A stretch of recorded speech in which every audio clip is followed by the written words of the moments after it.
ว่าเดี๋ยวเรากูรู้ไม่ยอใส่เสียงว่ากูตัวจะต่อรู้รอมันหลายตัวนู้นเราจะอินนู้นรองว่าไปเอาตัวไปเหอะไปตัวอย่างว่าว่าตัวจะไปสุดเดือดปวดใจเราอย่างนู้นเราไปเอาคืนเต้าคืนดาวตัวเชิงกันจนกูยังกุ้งวันนึงวันนึงตัวต่อได้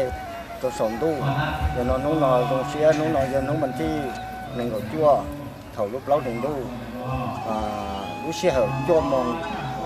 ไปตัวไปเหอะไปตัวอย่างว่านะนี่เนาะครับผมก็เป็นตัวแทนของพี่น้องมงบ้านหลายหมู่เก้านะครับวันนี้ก็พี่น้องเราก็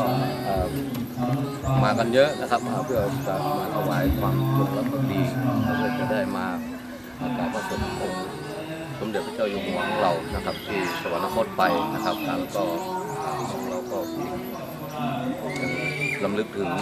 พ่อของเราตลอดนะครับนี่ก็ได้นำประชาชนมาเยอะนะครับวันนี้นะครับผู้ลูกเช่นต่อน้องนายอินูวันที่หนึ่งของจั่วลูกเปล่าลีชง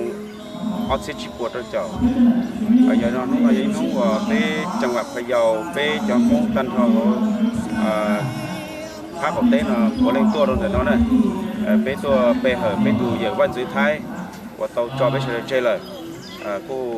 อย่ากองจั่วรู้รอต้องไปยัยรู้รอว่าย้อนเราจังหวัดพะเยาเนาะไปรู้รออย่ารอบันไหลตัวน้อยไปดูเท่าจ่าสื่อว่าย้อนเขาไปรู้รอนะโรงเรียนเราไปให้กองจั่วเหอะchoไปอย่างวันสุดว่าอย่าตัวรู้ไปให้กองเยอะตัวโซ่ให้nên tân họ nhau họ lùi lúc tết chờ đó đi nó sẽ không đồngแต่สินามาไปว่าเขาตัวรู้ก่อนเนี่ยจะจะแบบตั้งพอดีเอาสารนั่นแหละไปเจอแบบคนพูดที่ชวนที่ชอบไปตั้งเขาจะเอาน้ำมันมาเก่าตัวรู้หลอกเขาไม่ตัวที่การทำแบบนั้นแหละไปตัวส่งตัวรู้เสียหัวตัวมองเขาเสริมต่อละที่จะนั่งสมาธิตัวเสียตัวตั้งแบบนั้นแหละ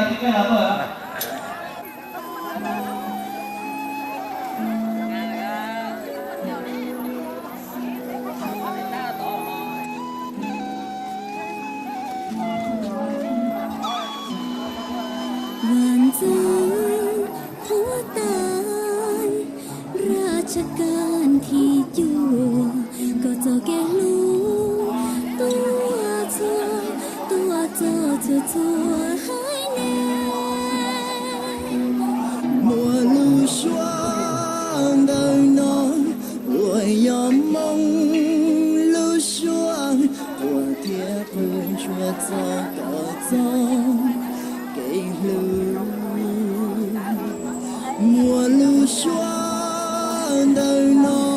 我要梦路霜，我爹不说走的走，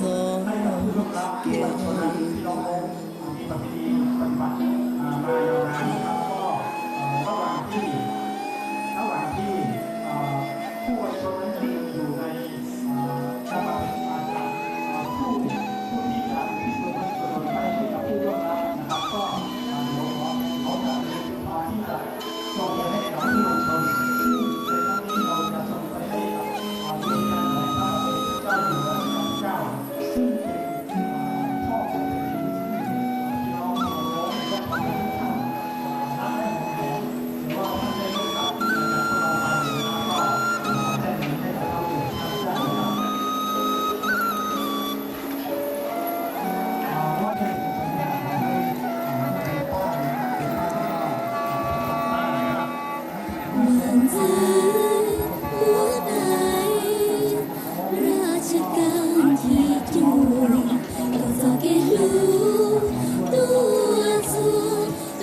我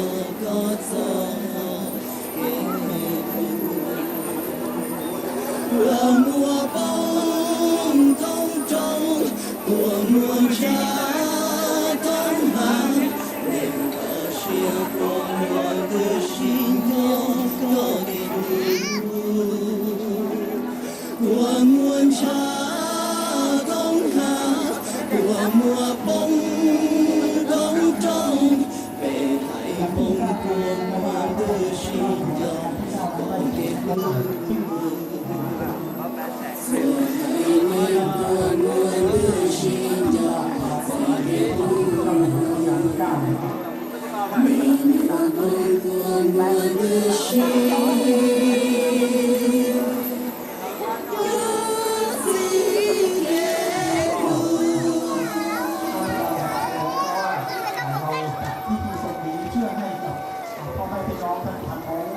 ที่ไม่สามารถเดินทางไปได้ได้ร่วมกันถวายวัดในจุดนี้นะครับก็วันนี้ก็เป็นโอกาสที่ไม่ใช่ทางของเราทั้งหมดก็ท่านผู้มีเกียรติท่านหัวหน้าส่วนราชการต่างๆได้มาร่วมก็ขอขอบคุณท่านที่มาร่วมในวันนี้นะครับ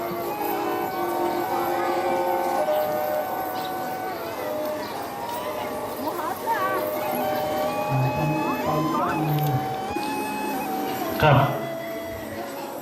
ขอเรียนท่านรองผู้ว่าราชการจังหวัดพะเยาประธานพิธีเรียนผู้บังคับการมณฑลทหารบกจังหวัดพะเยา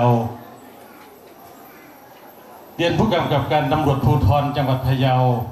เรียนนายกองค์การบริหารส่วนจังหวัดพะเยาเรียนผู้อำนวยการศูนย์พัฒนาราษฎรบนพื้นที่สูงจังหวัดพะเยาเรียนนายอำเภอเชียงคำนายอำเภอโป่งนายอำเภอภูซางเรียนผู้บังคับการร17,004เรียนผู้บังคับการฐานพรานที่31เรียนผู้กำกับการสถานีตำรวจภูธรอำเภอเชียงคำเรียนผู้บังคับการตำรวจตระเวนชายแดนที่326เรียนหัวหน้าส่วนราชการและแขกผู้มีเกียรติทุกท่านกับผมในวิโรจน์แท้คือในนามตัวแทนชาวชาติพันธุ์ม้งจังหวัดพะเยาขอกราบรายงานความเป็นมาในการจัดพิธีถวายความไว้อาลัยแด่พระบาทสมเด็จพระปรมินทรามหาภูมิพลอดุลยเดชของชาติพันธุ์ม้งพะเยาในครั้งนี้จังหวัดพะเยามีหมู่บ้านม้งอยู่18หมู่บ้านประชากร 8,000 กว่าคนอยู่ที่อำเภอเชียงคำอำเภอโป่งอำเภอภูซางและอำเภอดอกคำใต้ประสงค์นิกรชาติพันธุ์ม้งในจังหวัดพะเยานับว่าเป็นประสงค์นิกรที่โชคดีมากที่ได้รับและเกิดอยู่ในพื้นที่จังหวัดพะเยาอยู่ในพระบรมโพธิสมภารของพระบาทสมเด็จพระปรมินทรามหาภูมิพลอดุลยเดชโดยจะขอกล่าวเพียงบางส่วนที่ประสงค์นิกรชาติพันธุ์ม้งพะเยาได้รับพระมหากรุณาธิคุณจากพระองค์ท่านเช่นเมื่อพศ 2511 พื้นที่ประเทศไทยตอนเหนือเกิดมีความแตกแยกกันแต่พี่น้องบนพื้นที่สูงได้โยกย้ายมาอยู่ในพื้นที่ราบได้รับการให้ส่วนราชการได้รับการพระความกรุณาจากพระองค์ให้ส่วนราชการจัดสรรที่ดินทำกินให้อย่างเช่นบ้านประชาภักดีประชาพัฒนาหรือบ้านโล่งสร้างนะครับและได้โปรดมีที่อยู่อาศัยที่ทำกินให้ประสงค์นิกรชาติพันธุ์ม้งจังหวัดพะเยาและมีการสนับสนุนให้มีโครงการต่างๆตัวอย่างโครงการหลวงทางสันติสุขทางบ้านปังค่าและหลายๆที่ให้พี่น้องม้งได้เป็นที่อยู่อาศัยที่ทำมาหากินยังให้เรื่องสัญชาติต่างๆให้พี่น้องชาว ชาติพันธุ์มงสิ่งเหล่านี้ล้วนแล้วแต่เป็นสิ่งที่พระองค์ท่านกรุณาให้แก่พวกเราชาวชาติพันธุ์มงจังหวัดพะเยาจึงรู้สึกสำนึกสิ่งที่พระองค์ท่านและพวกเราทั้งหมดก็พร้อมที่จะถวายไว้อะไรแก่พระองค์ท่านเนื่องในครั้งหนึ่งในชีวิตเพราะฉะนั้นพวกเรามารวมกันณที่นี้เพื่อแสดงความจงรักภักดีและเคารพท่านและจะปฏิบัติตาม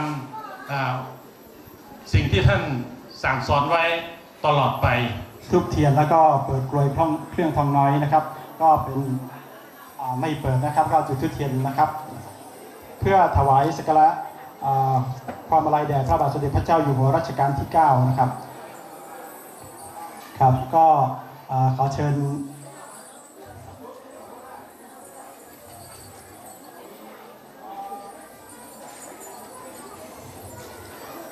ครับครับขอตั้งแถวตรงๆเลยหมอแคนครับเพราะว่ามีช่างภาพสื่อมวลชนก็น่าจะเยอะนะครับกรรมการช่วยจัดนะเพราะว่าเราเอาแขวนไว้บนบ่านะครับว่าเดี๋ยวเราจะทำความเคารพคำนับคารวะนะครับลำดับต่อไปขอเชิญคณะกรรมการสมาคมมงนะครับอยู่ด้านหลังของท่านผู้มีเกียรติด้วยครับราชการที่ยังไม่ได้มาคารวะตรงนี้ก็อีกสักครู่นะครับเราจะเปิดโอกาสให้เข้ามานะครับต้องขออภัยด้วยพิธีค่อนข้างจะคับแคบนะครับกรรมการสมาคมมงก็ขอเชิญด้านหลังของท่านผู้มีเกียรติเลยนะครับแล้วก็ท่านผู้มีเกียรติที่ยังไม่ได้กระดาษก็ขอให้เอามาแจกให้ทุกท่านได้ร่วมกันในนี้นะครับท่านช่างภาพสื่อมวลชนครับผมขออนุญาตข้างหน้าเวทีเพราะว่าเราจะถวายความอาลัยแด่พระบาทสมเด็จพระเจ้าอยู่หัวนะครับตรงนั้นเราอยากจะให้เป็นพิธีว่างนิดนึงนะครับขออภัยนะครับเพราะเราจะทำพิธีคำนับคารวะนะครับท่านผู้มีเกียรติอาจจะทำไม่ดูจังหวะไม่ค่อยถูกนะแต่เราจะดูจังหวะที่หมอแคนนะครับ2 คนครับถ้านายกสมาคมมงทำยังไงก็ทุกท่านก็ทำงั้นต้องขออภัยนะครับท่านนายกบางข้างหลังนิดนึง ท่านตัวเล็กไปนะครับครับโอเคนะครับก็พร้อมแล้วเนาะก็จะขอเชิญท่านหมอแคนนะครับก็ได้ทำพิธีเป่าแคนเพื่อถวายความเคารพความคารวะแด่พระบาทสมเด็จพระเจ้าอยู่หัวรัชกาลที่9ครับขอเชิญครับ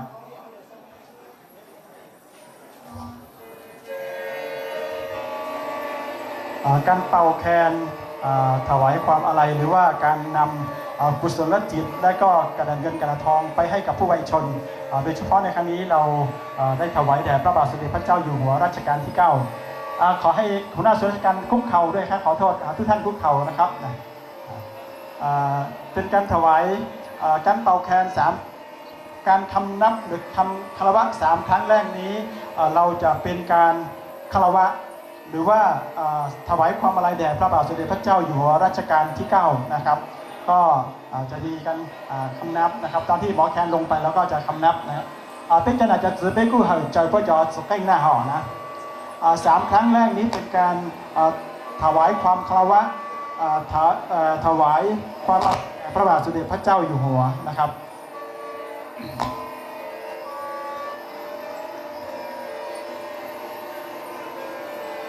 พวกเราก็คำนับนะก็กราบนะครับ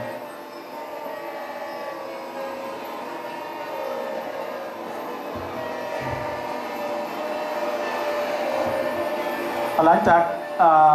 ทำความคารวะหรือว่าถวายความอาลัยแด่พระบาทสมเด็จพระเจ้าอยู่หัวรัชกาลที่9เสร็จแล้วนะครับ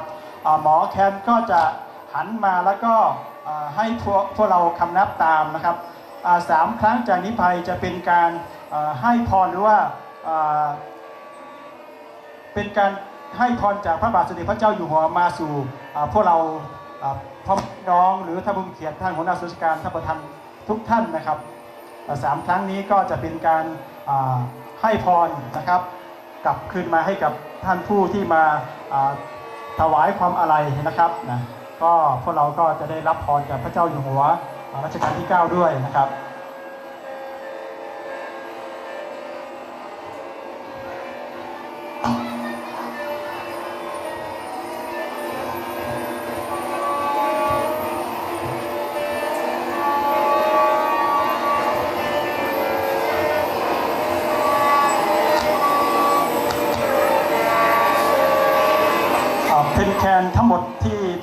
คนนี้ก็จะเป็นเหมือนกันหมดเลยนะครับ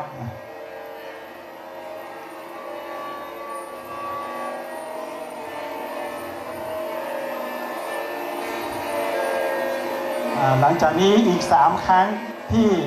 ได้หันหน้าไปทางพระบรมฉายาลักษณ์นั้นเป็นการถวายกุศลจิตและก็กระดาษเงินกระดาษทองให้กับพระบาทสมเด็จพระเจ้าอยู่หัวรัชกาลที่9นะครับอันนี้1ครั้งนะครับยังเหลืออีก2ครั้งนะครับก็ท่านผู้มีเกียรติและก็ท่านประธานท่านพ่อแม่พี่น้องก็ใครที่จะถวายกุศลจิตอธิษฐานถวายเงินแทนกระดาษทองก็3ครั้งนี้ท่านก็อธิษฐานในใจได้ว่าข้าพระพุทธเจ้าจะขออะไรจะถวายความจงรักภักดีความรักความสามัคคีแด่พระองค์ท่านก็ใน3ครั้งนี้จะเป็นการถวายให้กับพระบาทสมเด็จพระเจ้าอยู่หัวครับ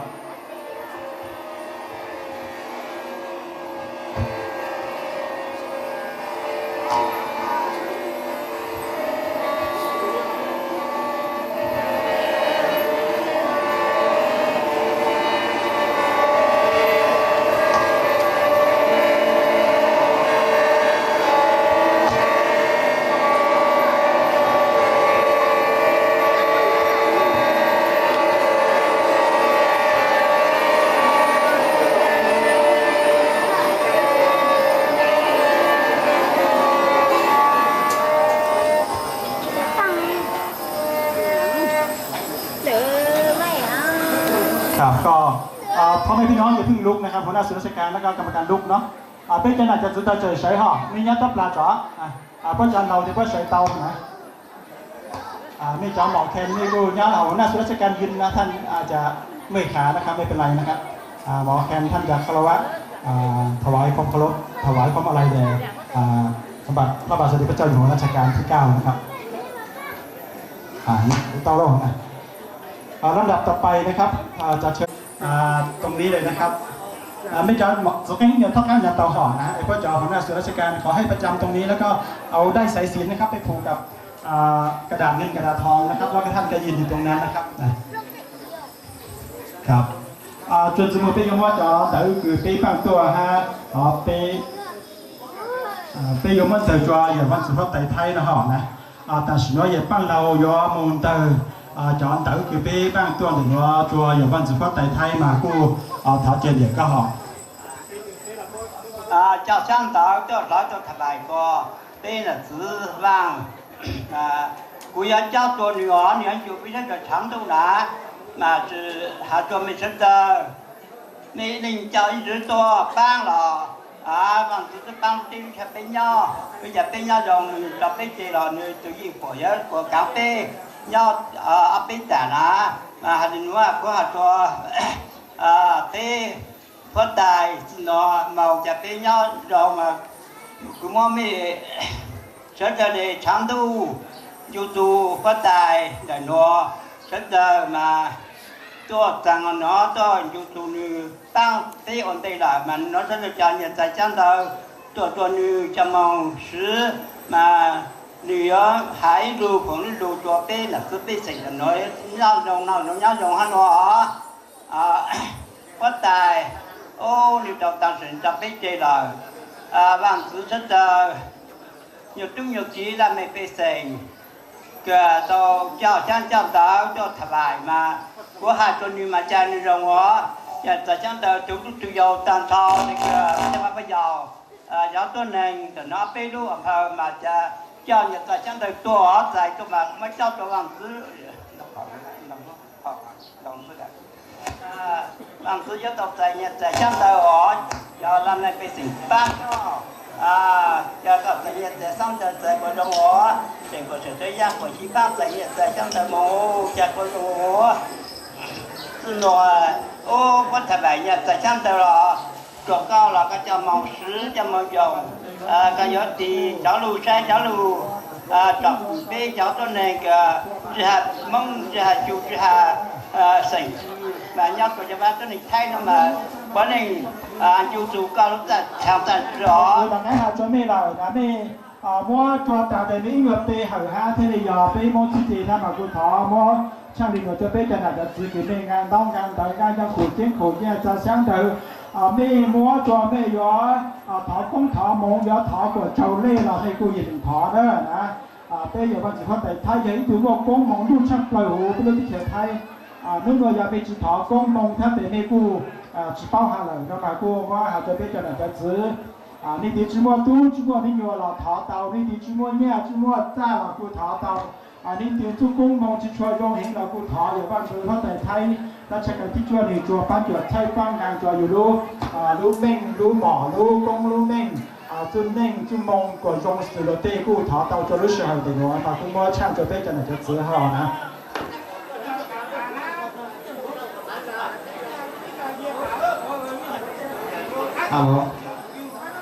ไปแบบต่างห่อนะไปมั่วรู้สึกช่วยช่วยจัง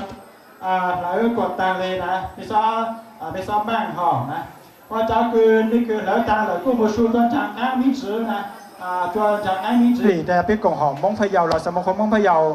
พวกเจ้ากรรมการชัวจะซื้อจอสังกล่องปู่เต้าหาแต่นู่นนัวเป็นจอมงพะเยาอิชาจิตามูถวายเราอย่าพูดกงว่ามงตัวเป็นอย่างวันสุภาพไทยพวกท่าเลยป้ารู้เชิญหัวจอชดเคยตัวกงว่ามงนู่นนัวไม่ตัวกงว่ามงเลยถอกชดเคยต่อกงต่อมงมุตุตุลากว่าปู่เจลูตุจ้าเราปู่กัวนะและชาวชาติพันธุ์มงได้อุทิศกุศลจิตและก็อุทิศกระดาษเงินกระดาษทองส่งไปให้พระเจ้าอยู่หัวรัชกาลที่9นะครับซึ่งเป็นพ่อของพวกเราซึ่งได้ร่วงรับตามที่พวกเราได้ทราบกันแล้วท่านเจ้านอท่านปู่ที่ถูกเจ้าลูหลายประมั่วแล้วนะย้ำมั่วไม่ยินเจ้าลูจุลเฉียวดีนะห่อนะ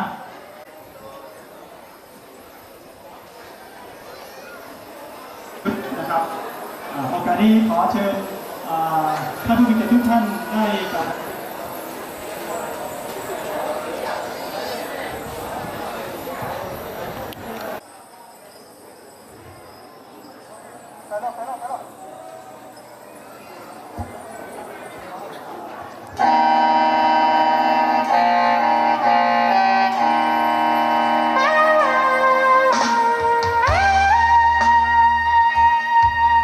แถวตรงๆเลยแถวตรงๆเลย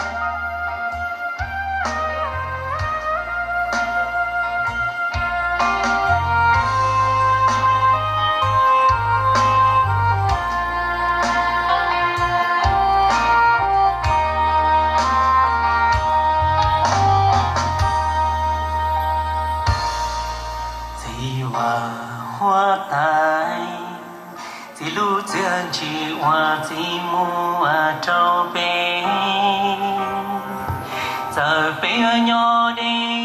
ca tê khẩu tê lo chia mu cỏ gió bây giờ y cho mây nhỏ mong chùa nó lo cho gì nhỏ สำหรับเพลงประกอบการแสดงในชุดนี้นะครับก็เป็นเพลงของศิลปินชาวมอญที่ได้ร้องถวายความอาลัยแด่พระบาทสมเด็จพระเจ้าอยู่หัวรัชกาลที่9นะครับชุดการแสดงชุดนี้เราได้เตรียมไว้เมื่อตอนเทศกาลปีใหม่มงซึ่งเราใช้นักแสดงทั้งหมด89 คนนะครับแต่ในวันนี้นักแสดงบางส่วนอาจจะอยู่ไม่ครบแล้วก็สถานที่จำกัดนะครับก็เราก็เอามาแสดงถวายความอาลัยแด่พระบาทสมเด็จพระเจ้าอยู่หัวในวันนี้ด้วยนะครับ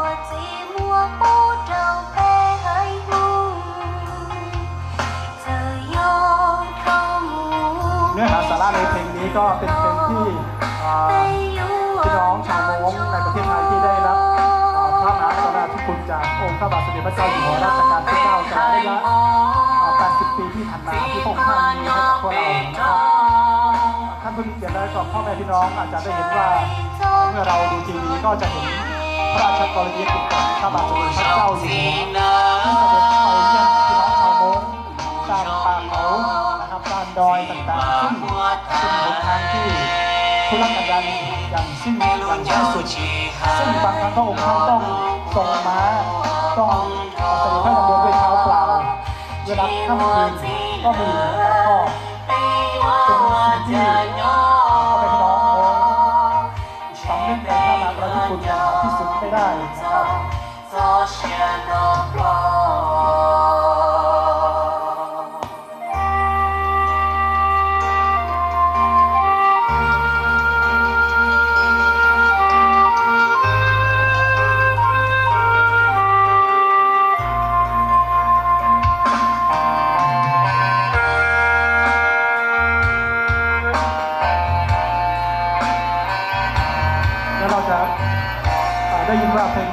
ช้ซาวด์ดนตรีเป็นแทนของพี่น้องมงนะครับเพื่อจะสื่อว่าเราจะได้ส่งกุศลจิตและก็ความอะไรต่อพระองค์ท่านโดยใช้เพลงแทนเป็นเครื่องดนตรีประกอบในเพลงนี้นะครับ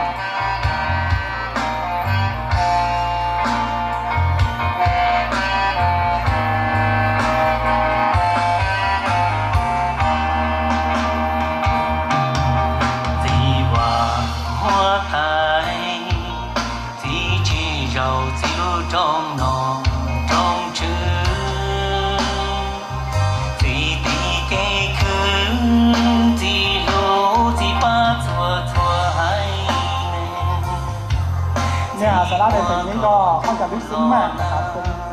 พระมหากรุณาธิคุณที่พระองค์ท่านติดต่อชาวมงนะครับก็เป็นงานที่ยากที่จะบรรยายนะครับก็ต้องขออภัยที่ไม่ได้ให้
เป็นยังไงจะมีสั้นดัวนะมีสั้นดัวเนี่ย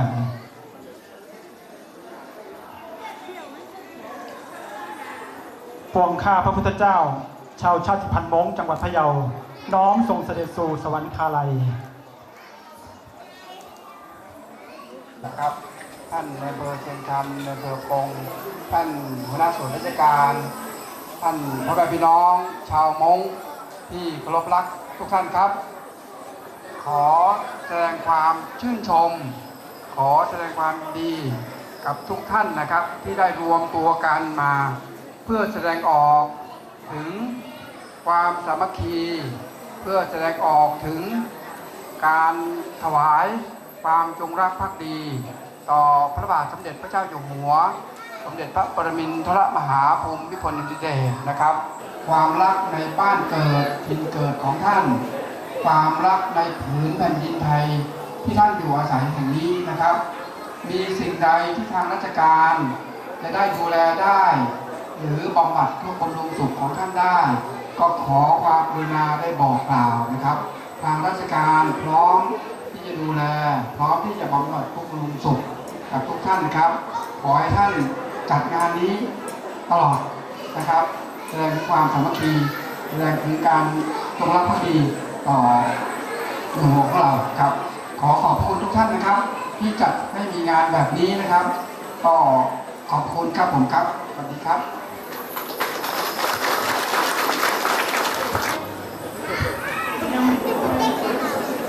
กับท่านรองผู้ว่าราชการจังหวัดพะเยาท่านปานทองสัตย์พันธ์ท่านนายอำเภอทั้งสองท่านท่านหัวหน้าส่วนราชการท่านนายกสมาคมมงคณะกรรมการมงพี่น้องชาติพันธุ์มงและแขกผู้มีทุกท่านที่เคารพครับก็ต้องขออนุญาตนะครับว่าประทับใจในสิ่งที่พวกเราได้แสดงออกถึงความอาลัยต่อพระองค์ท่านในหลวงรัชกาลที่ 9ของเราผมเชื่อมั่นว่าที่ได้ร่วมงานกับพี่น้องสมาคมมงมาทั้งหมดเป็นเวลา4 ปีเต็มในวันนี้นะครับพวกเรารู้สึกมีความภาคภูมิใจและรู้สึกมีความอบอุ่นอยู่กันแบบพี่น้องในความรักและความผูกพันกันนะครับผมเชื่อครับว่าหัวหน้าส่วนราชการทุกท่านที่มาในวันนี้ถึงแม้วันนี้ท่านผู้ว่าการจังหวัดพะเยาท่านณรงค์ศักดิ์เฉลิมเกียรติท่านติดภารกิจ อยู่ที่กรุงเทพมหานครนะครับท่านก็ได้มอบให้ท่านรองผู้ว่าการจังหวัดท่านรองปานทองสุพรรณมาร่วมในงานที่ถือว่าเป็นงานที่ยิ่งใหญ่ที่สุดงานหนึ่งนะครับของการแสดงความอาลัย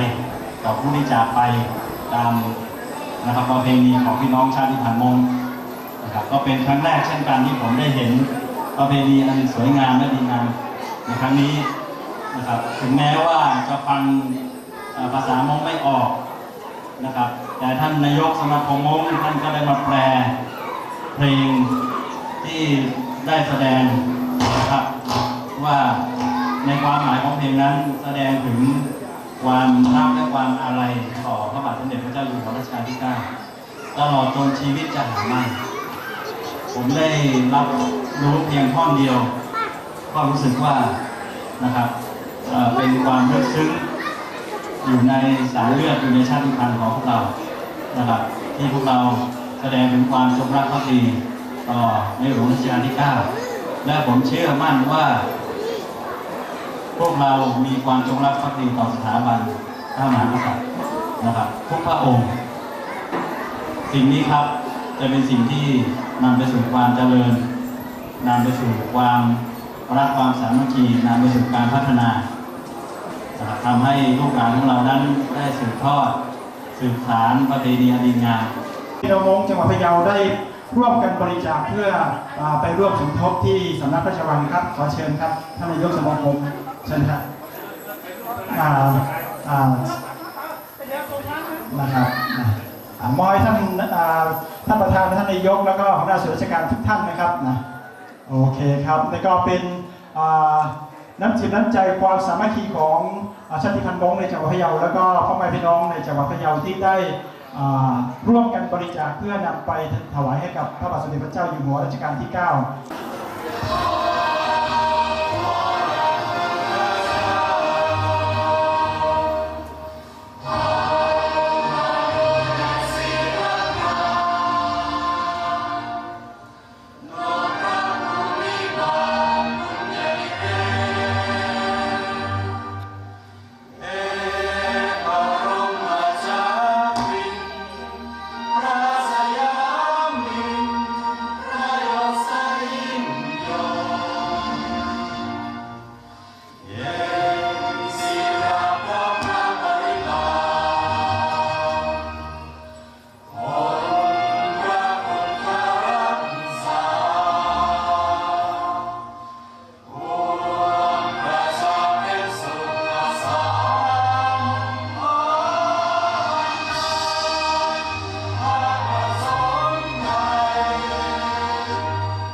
路线帮他一点情啊，路线到达一点寂寞热，头脑加速被自动带。